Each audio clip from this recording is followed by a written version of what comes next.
Raise your hand if you think you are more fascinating than the average person.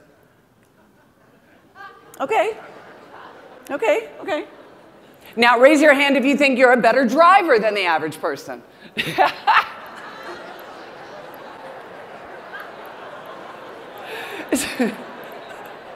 It's amazing how we overrate ourselves.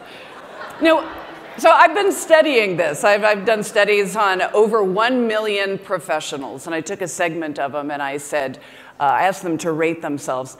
I said, are you a better driver than the average person? 80%.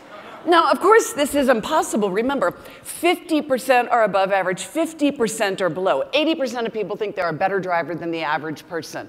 Next question, are you more attractive? 60% said yes. The best is, are you more intelligent? And I know right now you're like, no, I really am. 90%.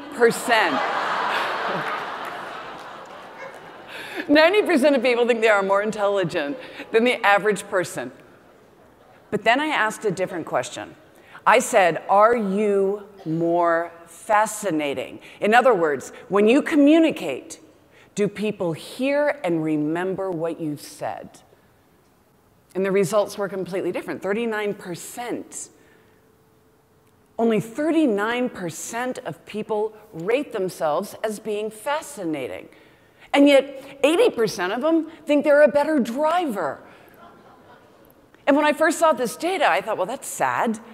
But then we started looking into it.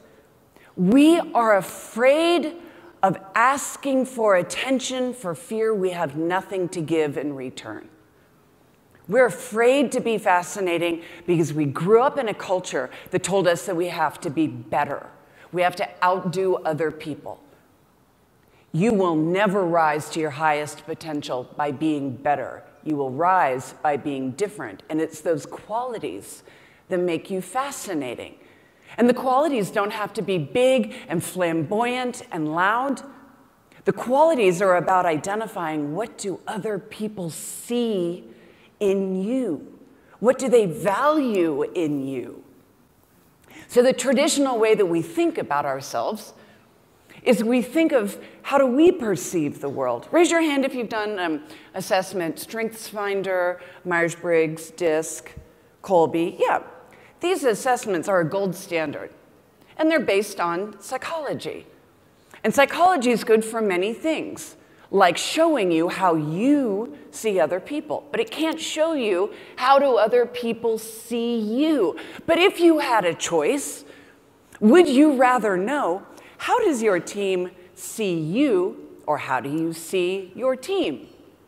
Wouldn't you rather know, what do other people value in me? What are the reasons why people learn from you and fall in love with you and cherish you and evangelize for you and promote you? The reasons why people want to work, they go out of their way to work with you, to be part of your community.